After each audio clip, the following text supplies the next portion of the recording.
William ورڈسورتھ، تعارف و تمہید۔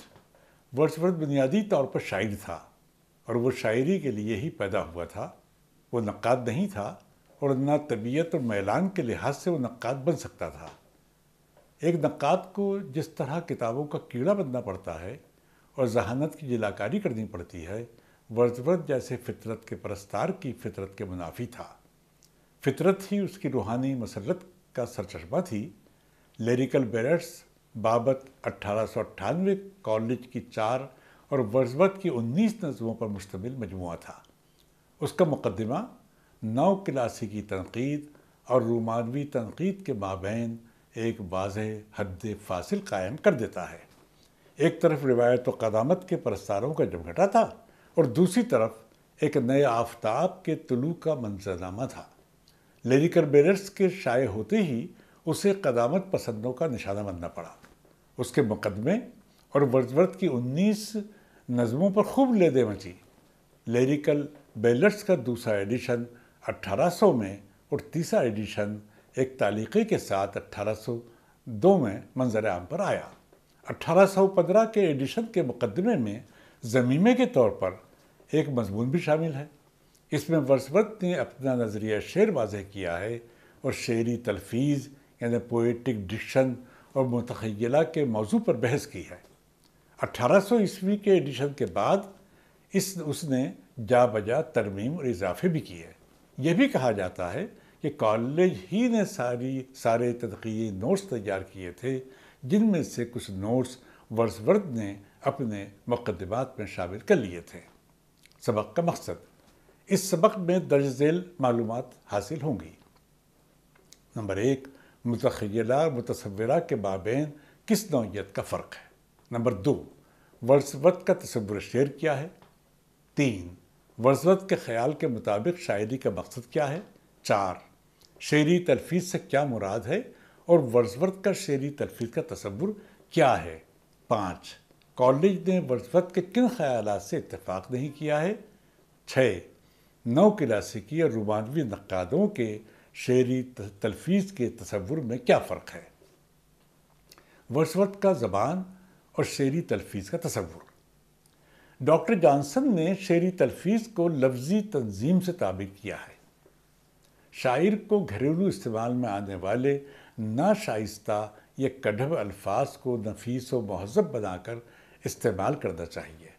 وہ شیکسپیئر کے ڈرامے میکبیتھ میں لیڈی میکبیتھ کی زبان سے ادا کیے ہوئے لفظ چاقو یا نائف پر مترس تھا۔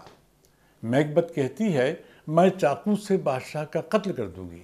جانسن کہتا ہے کہ نائف ایک غیر شاعرانہ لفظ ہے، بجائے اس کے بلیڈ یا اسٹیل جیسے لفظ کا استعمال مناسب تھا، حالانکہ دونوں کے معنی چاقو کے ہیں۔ ٹی ایس ایلیٹ کا کہنا ہے کہ ہر دور کا اپنا ایک مناسب ڈکشن ہوتا ہے۔ اس کی زبان ان وقتوں میں مستعمل تکلمی زبان سے مربوط نہیں ہوتی، لیکن قریب تر ضرور ہوتی ہے۔ گویا شعری تلفیظ کی زبان شاعر کے متعلقہ عہد کے مذاق و معیار کے ساتھ بھی مشروط ہوتی ہے۔ اسپینسر کی زبان نے اپنے عہد کے تقاضے اور مذاق کے مطابق قدیم، متروک اور نامانوس الفاظ کو ترجیح دی۔ ملٹن نے بھی عام استعمال میں آنے والے لفظوں کے بجائے عرف عام میں شاعرانہ کہنے والے الفاظ کو لائق اعتنا سمجھا۔ ڈاکٹر جانسن کا یہ بھی کہنا تھا کہ لفظوں کو نہ تو بہت مانوس اور نہ زمانے کے لحاظ سے بہت دور افتادہ ہونا چاہیے۔ نو کلاسیکیوں نے صنفی اعتبار سے زبان کو منسوخ کیا تھا۔ ان کا موقف تھا کہ کچھ الفاظ اپنے تعبیری معنی کے لحاظ سے بعض اصناف سے میل نہیں کھاتے، جیسے رزمیہ اور علمیہ جس قسم کے عرفہ زبان کا تقاضا کرتے ہیں، سٹائر یا نہجویہ شاعری کے لیے قطعی مناسب نہیں ہے۔ نو کلاسیکیوں نے شعری اصناف کو اعلیٰ اور ادنیٰ میں تقسیم کر رکھا تھا۔ خود ارسطو اور ہوریس کا موقف بھی یہی تھا۔ یہ ضرور ہے کہ وہ الفاظ کو غیر شاعرانہ نہیں کہتے تھے۔ ان کی تاکید صنفی سطح پر مناسب اور غیر مناسب استعمال پر تھی۔ ان کا یہ بھی کہنا تھا کہ بعض موضوعات سنجیدہ شاعری سے مناسبت نہیں رکھتے۔ نو کلاسیکیوں نے بالخصوص شعری زبان کی نوعیت اور اس کے استعمال پر اپنے انداز نظر کے مطابق بحث کی تھی۔ ان کے لیے شستہ و برجستہ الفاظ، محاورے اور تراکیب کی خاص اہمیت تھی۔ عام زبان کے بجائے خصوصی، مہذب اور اشرافیہ زبان ہی شعر کی معیاری زبان ہے۔ سیسیرو نے اسلوب بیان کی 3 قسمیں بتائی تھیں: ادنا، جس کا مقصد کچھ ثابت کرنا ہے، درمیانہ، جس کا مقصد طمانینت بخشنا، اور اعلیٰ یا بلند گوش، جس کا مقصد جوش اور ولولہ پیدا کرنا ہے۔ سیسیرو نے یہ شقیں فن خطابت کے ذیل میں قائم کی تھیں، لیکن اکثر نقاد ان کی روشنی میں تخلیقی ادب کے اسالیب کی امتیازی خصوصیات کا مطالعہ کرتے رہتے ہیں۔ ڈینس نے advancement and reformation of modern poetry بابت 1701 میں پہلی بار پوئٹک ڈکشن یعنی شعری تلفیظ کی ترکیب وضع کی تھی، جسے اس نے شاعری کی زبان، اس کی نوعیت اور استعمال کے طریقے کے ساتھ نسبت دی تھی۔ ڈاکٹر جانسن کا کہنا ہے کہ ڈرائٹن نے 1685 میں سلوائے کے پیش لفظ میں اسے ایک اصطلاح کے طور پر استعمال کیا تھا۔ ڈرائٹن سے قبل اسلوب کے ذیل میں استعمال زبان کا مسئلہ قدیم سے زیر بحث آتا رہا ہے۔ ورڈزورتھ شعری تلفیظ کے 18ویں صدی کے تصور پر خصوصی بحث کرتا ہے۔ یہ بھی محسوس ہوتا ہے جیسے وہ شعری تلفیظ ہی کے خلاف ہے، جبکہ شعری تلفیظ زبان و بیان کے عمل میں طریقہ کار کا نام ہے۔ ورڈزورتھ نے لیریکل بیڈس کے پہلے ایڈیشن بابت 1798 کے حوالے میں اپنی نظموں کے سادہ اسلوب کے بارے میں وضاحت کرتے ہوئے لکھا ہے کہ میں نے اپنی نئی نظموں کی تلفیظ کو سہل و سادہ اس مقصد کے تحت رکھا ہے کہ یہ پتہ لگا سکوں معاشرے کے اوسط اور پست درجے کے لوگوں کی عام بول چال کی زبان سے کس حد تک شعری لطف اندوزی کا مقصد پورا ہوتا ہے۔ ورڈزورتھ کے اس خیال پر سخت قسم کی نکتہ چینی بھی کی گئی۔ ورڈزورتھ نے دوسرے ایڈیشن بابت 1800 میں اس کا جواب بھی دیا کہ ان نظموں میں اس کا بنیادی مقصد عام لوگوں کی زندگی کے صورتحالات اور واقعات کو عکس کرنا ہے، اور پھر جہاں تک ممکن ہو سکے انہی لوگوں کی مستعمل مگر منتخب زبان میں تخیل کا آب و رنگ چڑھا کر اظہار کرنا ہے، جس کے باعث معمولی اشیاء بھی ذہنوں میں غیر معمولی شکل میں اپنے آپ کو نمایاں کرتی ہیں۔ زبان کے انتخاب سے ورڈزورتھ کی مراد یہ ہے کہ عام لوگوں کی زبان میں جو سوخیانہ پن ہے، شاعر کو اپنے فن پارے سے اسے نکال باہر کر دینا چاہیے، بلکہ ہر اس چیز کو جو بد مزگی اور گھناؤنے پن کی بسر ہو۔ کالج نے اس پہلو پر بھی بحث کی ہے جس کا ذکر بعد میں آئے گا۔ ورڈزورتھ دیہی اور عام لوگوں پر توجہ دینے کی وجہ یہ بتاتا ہے کہ یہ وہ لوگ ہیں جو بیرونی اثرات سے آزاد ہوتے ہیں۔ ان کی زبان ان کے تجربے کی زبان ہوتی ہے۔ اپنے محسوسات اور خیالات کو وہ جس زبان میں ظاہر کرتے ہیں، اس کی خاص خوبی اس کا غیر آرائشی اور سادہ پن ہوتا ہے۔ اس قسم کی زبان زیادہ مستقل، پائیدار اور زیادہ فلسفیانہ ہوتی ہے، اور لطف اندوزی کے مقصد پر بھی پورا اترتی ہے۔ اس معنی میں وہ معاصر شاعروں کی تلفیظ پر سخت گرفت بھی کرتا ہے کہ یہ شعراء ان صنائع اور فنی تدابیر میں اپنے مجرد خیالات کا اظہار کرتے ہیں جو انہیں روایت کے طور پر اپنے اسلاف سے ملے ہیں۔ وہ کہتا ہے کہ ان صنائع کا جیسے شخص کاری یعنی پرسونیفیکیشن، تقلیب، بندش الفاظ، پیچیدہ بیانی وغیرہ کا متواتر استعمال بیشتر صورت میں دوسرے درجے کے شعراء کے جہاں ملتا ہے۔ ورڈزورتھ کے اس خیال سے کالج اتفاق نہیں کرتا، کیونکہ کوئی خاص پیکر یا فنی تدبیر از خود بری یا معیوب اس لیے نہیں ہوتی کہ وہ فرسودہ یا گھسی پٹی ہے یا جسے دوسرے شعراء متواتر استعمال کرتے رہے ہیں، بلکہ اس لیے بری ہوتی ہے کہ وہ برتر فہم یعنی گڈ سینس سے مختلف ہوتی ہے۔ ورڈزورتھ کے اس خیال پر کہ عام لوگوں کی زبان ہی شاعری کی زبان ہوتی ہے، کالج نے تفصیل سے بحث کی ہے، لیکن پوپ جیسے نو کلاسیکی نے ماضی قریب میں نسبتاً بڑی مناسب بات کہی تھی کہ شاعری میں زبان کا کردار موضوع اور محسوسات کے مطابق تشکیل پاتا ہے۔ گویا تمام شاعری کے نمونوں کی زبان یکساں نہیں ہوتی، موضوع کے لحاظ سے اس پر فرق واقع ہوتا رہتا ہے۔ ورڈزورتھ زبان میں انتخاب کی بات ضرور کرتا ہے کہ اسے ذوق اور احساس کے مطابق ہونا چاہیے، تاہم کالج کے مقابلے میں ذوق یا شعری نفیس وضع یعنی ڈیکورم کی اس کے یہاں کم ہی اہمیت ہے۔ ورڈزورتھ اور دوسرے رومانویوں کو ڈیکورم یا نفاست کے تصور سے کوئی خاص دلچسپی نہیں تھی۔ ورڈزورتھ کوپر اور برنس کی سلاست آمیز زبان کو زندگی آمیز قرار دیتا ہے، جبکہ 18ویں صدی کی شاعری کا اسلوب تجریدی اور زندگی کی حرارت سے عاری تھا۔ انسانوں کی راست زبان جو ان کے روزمرہ تکلم میں سادگی اور بے سادگی کی مظہر زبان ہوتی ہے، اصلاً شاعری کی زبان ہے۔ ورڈزورتھ کوپر اور برنس کی سلاست آمیز زبان کو زندگی آمیز قرار دیتا ہے، جبکہ 18ویں صدی کی شاعری کا اسلوب تجریدی اور زندگی کے حرارت سے عاری تھا۔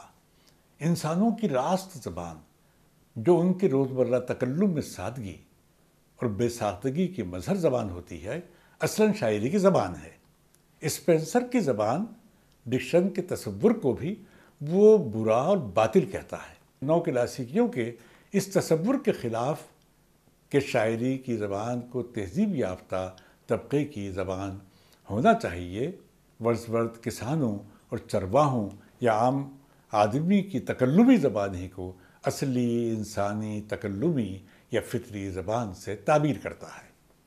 ورڈزورتھ سے قبل زبان کے استعمال کے بارے میں کسی نے طبقاتی زمروں میں اسے تقسیم نہیں کیا تھا۔ اس کی توجہ کا خاص مرکز شہری متمدن طبقے میں مستعمل پرتکلف زندگی اور زبان کے بجائے دیہی اور سادہ لوح لوگوں کی زبان اور زندگی ہے۔ سادہ لوح لوگوں کی زبان سے مراد وہ زبان ہے جس کے بولنے والے معاشرتی درجہ بندی میں اپنے پیشوں کے باعث پسماندہ کہلاتے ہیں۔ ان کے طرز زندگی کا سب سے نمایاں پہلو ان کی سادہ لوحی ہے۔ ان فطری لوگوں کی فطری زبان بنیادی جذبوں کے اظہار کے لیے زیادہ مؤثر ہے، اسے زیادہ صحیح طریقے سے سوچا جا سکتا ہے، اور وہ زیادہ پرزور طریقے سے ترسیل کے مقصد کو پورا کر سکتی ہے، کیونکہ ان کے سادہ ترین محسوسات حسن اور فطرت کی دائمی حیاتوں سے ملحق ہوتے ہیں۔ ورڈزورتھ کا ذہن اس دلیل کی طرف نہیں گیا کہ انسانی سماج میں اسی طبقے کی اکثریت ہوتی ہے، اس لیے ان کے محسوسات آفاقی اور نمائندہ کردار کے حامل ہوتے ہیں۔ اس طبقے کی زبان کو نمائندہ قرار نہیں دیا جا سکتا، جس کی زبان بھی محدود و منتخب ہوتی ہے اور جو خود بھی منتخب یا دوسرے لفظوں میں اقلیت میں ہوتا ہے۔ ورڈزورتھ کا یہ کہنا ہے کہ عام لوگوں کی زبان میں صلابت بھی اسی لیے پائی جاتی ہے کہ وہ ہمیشہ فطرت کے ساتھ جڑے رہتے ہیں۔ اسی باعث نمود و نمائش کا کوئی رنگ ان کے سچے جذبوں کو مسخ نہیں کرتا۔ دوسرے یہ کہ وہ اپنے اظہار میں بے حد صاف اور راست ہوتے ہیں، اس لیے اس میں زور اور شدت پائی جاتی ہے۔ غالباً ورڈزورتھ نے زبان کا یہ تصور روسو سے اخذ کیا تھا۔ روسو نے اپنی کتاب ایملی میں زبان کے اسی پہلو پر خاص تاکید کی ہے۔ ورڈزورتھ کا کہنا ہے کہ اس طبقے کے لوگوں کی دنیا کا دائرہ چونکہ محدود ہوتا ہے، اس لیے ان کے امتیاز کی شناخت بھی بہت آسان ہوتی ہے، اور اس سے ان کے کردار کی پختگی کا بھی پتہ چلتا ہے۔ اس ماحول میں ان کے احساسات پر مصنوعی رسوم کا بھی کوئی اثر نہیں ہوتا، اسی لیے ان میں پیچیدگی بھی کم ہوتی ہے، اور اسی بنیاد پر وہ اپنے کردار میں کہیں زیادہ بنیادی اور اصلی ہوتے ہیں۔ زبان چونکہ خیالات اور محسوسات کے اظہار میں فوری وسیلے کا کام کرتی ہے، اس لیے شاعر کی زبان اور عام لوگوں کی زبان میں کوئی بنیادی فرق نہیں ہوتا۔ البتہ خاص نوعیت کے احساسات کا تقاضا کچھ اور ہو سکتا ہے۔ بہرحال اظہار کے عمل میں ورڈزورتھ کا زور ہر دو لحاظ سے جذباتی زبان اور سچی زبان پر ہے۔ سچی زبان سے اس کا مطلب زبان و بیان کو نمود و نمائش سے بچانا اور لفظوں کی قوتوں کے ذریعے صداقتوں کا ابلاغ ہے۔ ورڈزورتھ کے تصور زبان پر کالج کی تنقید۔ کالج نے بایوگرافیا لٹریا میں کافی تفصیل کے ساتھ ورڈزورتھ کے تصور زبان پر بحث کی ہے۔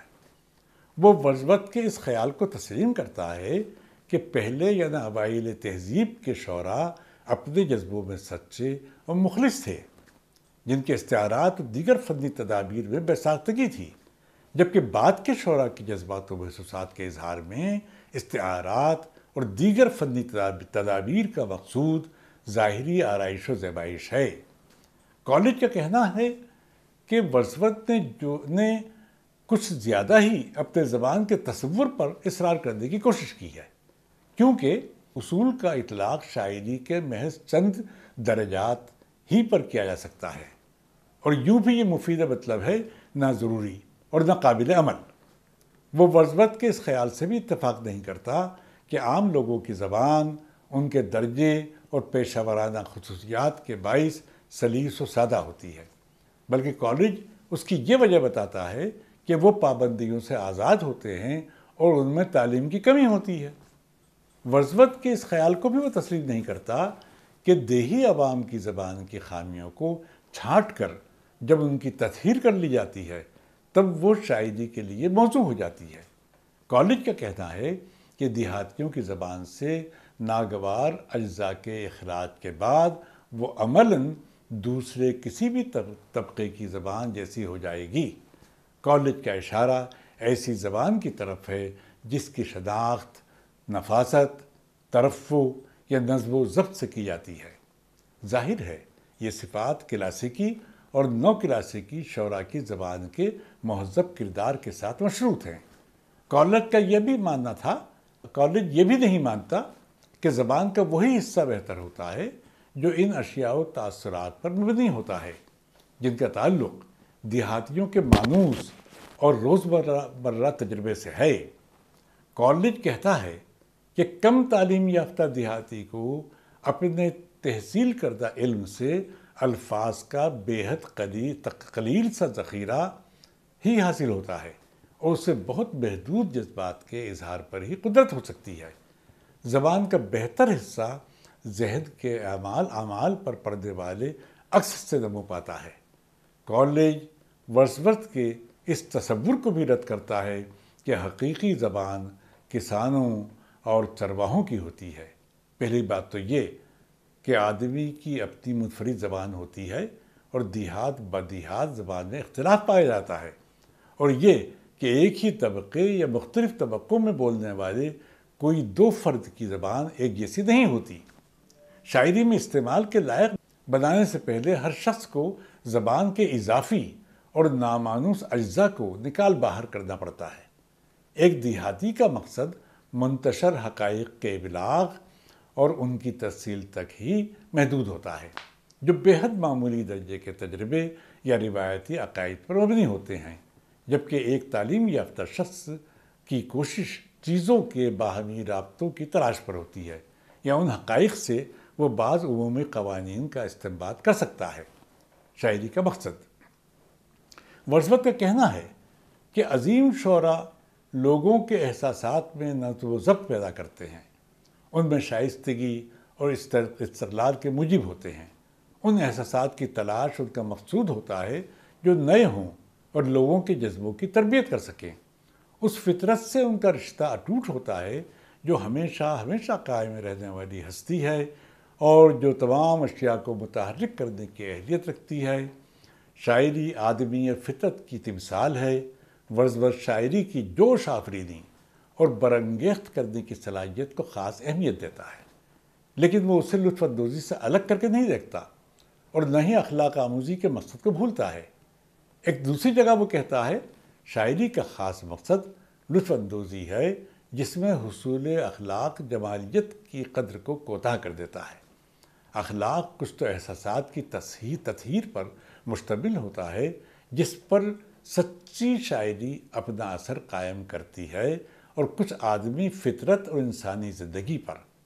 گویا ورڈسورتھ 18ویں صدی کے ان ادیبوں کے خیالات ہی کی تائید کرتا ہے جو اخلاق آموزی کو لطف اندوزی اور لطف اندوزی کو اخلاق آموزی کے ساتھ مربوط کر کے دیکھتے ہیں۔